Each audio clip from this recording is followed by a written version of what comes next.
Sa trabaho natin bilang aircon technician, alam natin masaya tayo pag kumita tayo, di ba? Pero may mas masaya pa doon sa maramdaman natin pag once na mayroon tayong trouble na na-encounter na na-accomplish natin. Yung na-solve natin, pero alam na ng iba yon. Pero para sa atin bilang isang aircon technician, kasi sabi ko nga, hindi naman lahat pare-paras tayo ng skill, mga kaalaman. So mayroon tayong mga bagong na-discover, mas masaya tayo doon. Pero sa iba, pag halimbawa, ipagyabang nila yung mga bagong na-discover nila, hindi yun sila mga legit na mga technician, men. Kung may ipagyabang mo lang yung mga nalalaman mo, tapos pagtawanan mo lang yung mga hindi pa nakakaalam, wala yung mga ganyan. Kasi yung skills kasi natin, men, yung mga kaalaman natin ay temporary lang sa atin talaga yan. Lilipas at lilipas din yan. Parang tayo, di ba? Ngayon, malakas tayo. Lilipas din ang panahon, nahihina na tayo. Kasi temporary lang tayo dito sa mundo. Diba? So ngayon, meron akong bagong isisiyan ngayon mga men. Shoutout nga pala kay Mototech Vlog yan. Isa sa mga ano ko yan. Tapos si Master Tan yun. Mga ano lang naman tayo eh. Nagtutulong-tulungan lang naman tayo eh. Kasi may napanood ako sa kanya na ganitong senaryo. Daikin siya. Ito yung sinabi ko na ninakaw men. Ngayon, for continuous na siya. Na chinek namin. Pinull out ko talaga kasi hindi bumibirit yung compressor. Ang problema nito men, pinull out namin kasi nilinis yung ngayong system. Mas maganda kasi dito na namin i-check talaga. So nakita ko yung EEB niya, electronic expansion valve, kinalawang na. So hindi ko yan binuksan dun sa customer kasi gusto ko dito talaga siya buksan. So ngayong araw men, ibabalik natin ngayon yan. Ngayon pag tinesting natin yan sa customer at ganun pa rin, hindi pa rin bumibirit yung compressor, steady pa rin siya, pwede natin i-bypass sa capillary yan mamaya. Para hindi masayang yung refrigerant mamaya o freon, hindi muna natin yan ikakargahan. I-testing muna natin yung compressor kung goods pa yung mechanical niya na walang laman. Papandar natin mamaya, papakita ko men. Tara, let's go. So ayan guys, babalik na tayo doon. Babalik na natin yung Daikin na pinalaot natin. Sana gumana siya agad para mabilis lang tayo. Kasi marami kasing ano yan, maraming pwedeng possible na pwede magiging sira. Pero yung pinaka-suspect talaga namin ay yung EEB niya, mayroong hinalawang na. Sabi naman ni ma'am dati, okay daw yun, malamig daw yun, bago yun na nanakaw o napasingaw yung freon. So malalaman natin yan mamaya kung talagang bibirit na yung compressor niya. Kasi ang nangyari, hindi bumibirit yung compressor eh. Akala namin, nag-overcharge na ako kaya bawas ako ng bawas. Tapos ganoon pa rin. Mainit yung buga niya, yung hangin mainit sa outdoor. Kaso hindi pupunta sa evaporator yung lamig. Kaya ang suspect talaga namin nung hindi pa namin binuksan ay barado siya. May pumasok na kung anong mga dumi or may insekto na pumasok doon kasi nakatiwangawang lang yan doon sa sa customer eh. Kaya fill out na namin agad. Pero bago natin siya kargahan, i-check muna natin yung compressor kung hindi siya, walang leak yung mechanical niya.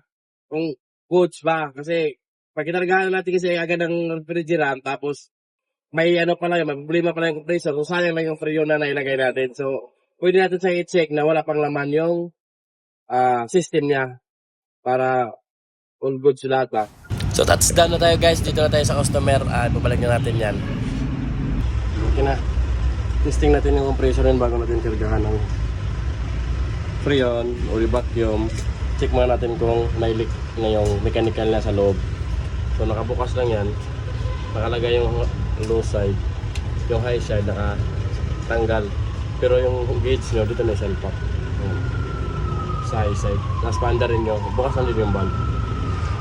Ngayon paandarin, papalo yan. Pag once na pumalo na yan, tapos pag pinatay yung unit, off yung unit, dapat steady lang siya, hindi siya bumabalik. Kasi pag bumalik, ibig sabihin may leak yung compressor, mechanical sa loob. So sige men, testing natin. Hindar na. Yes, dito naman na to para hindi magalaw. Hindar na.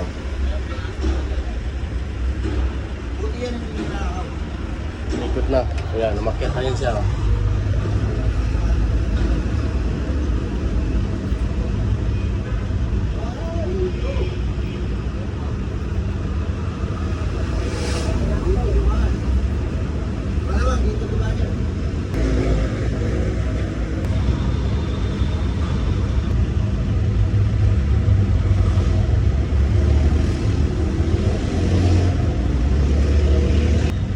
$250. Lagpas pa yan.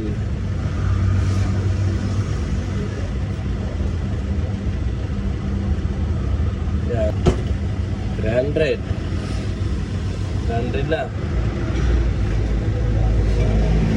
Yan.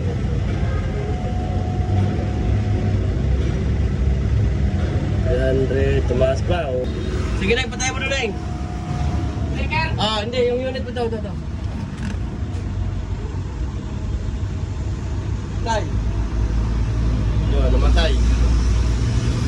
Diba? Patay na yan. Patay na.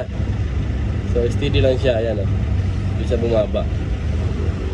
Hindi siya bumabalik. Kasi pag may leak yung compressor, mechanical na sa loob, bumabalik siya pag gano'n. So okay yan, walang problema. Ngayon, pag gano'n pa rin, hindi pa rin sa bibirit mamaya, ang gagawin natin ay i-bypass natin yung EEB. Gawin natin yung capillary. Gawin natin yung vacuum. Gagana ba? Yung dahan-dahan natin kargahan mo yun.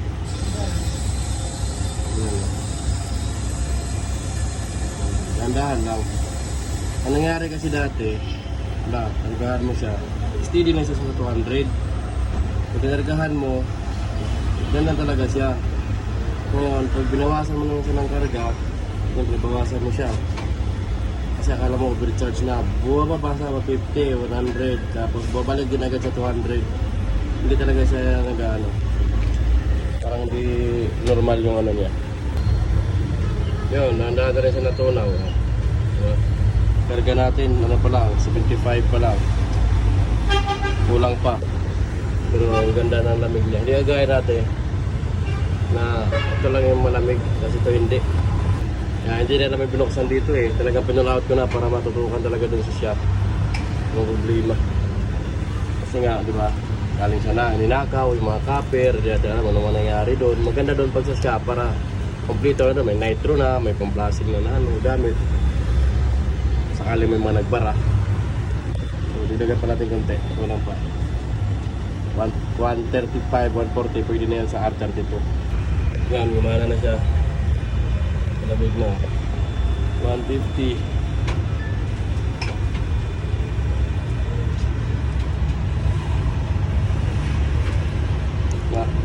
Shoutout ka pala kay Mototech. Ito yung mga pinapadala niya. Sakaling ganun pa rin yung EEB, hindi pa rin nag-function.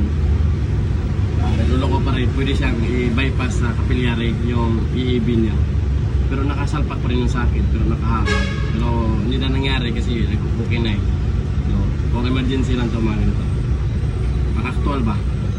So yan guys, pauwi na tayo no. So mga ganong senaryo, mga ganong kaso ng aircon na ginawa natin na wag nyo na talagang pangunahan na talaga yung customer para iwas yung baga pakja ba, kasi mangyayari kasi dyan hindi natin alam kung mga ibang mga piyesa nun kagaya ng compressor kung tagal ba, kasi ang nangyari doon diba pinasingaw, biglang labas ng freon o refrigerant, so hindi natin masasabi kung marami ng langis na sumama doon, pero as of now ay okay naman yung compressor. So pinaalalahanan natin ng customer na under observation ng compressor, sana tumagal, huwag naman sana masira agad, para aware na rin sila sa mga susunod na mangyayari, hindi yung nilipat nyo lang, nagkaganito na, di ba? So hindi natin kasalanan yung mga ganon, yung may mga bibigay na ibang mga pisa, pero hindi ko sinasabing bibigay, may mga posibilidad na mga iba pang mga bigay na pisa, kaya pangunahan natin para iwas sisi sa sabihin na simula nung nilipat yan ganyan ko yan so hindi natin kasalanan yung mga ganun ha, kaya sa mga customer dyan kailangan maging handa lang kayo sa ano bang mga susunod na mangyayari sa aircon nyo, mga ganong bye bye, peace out.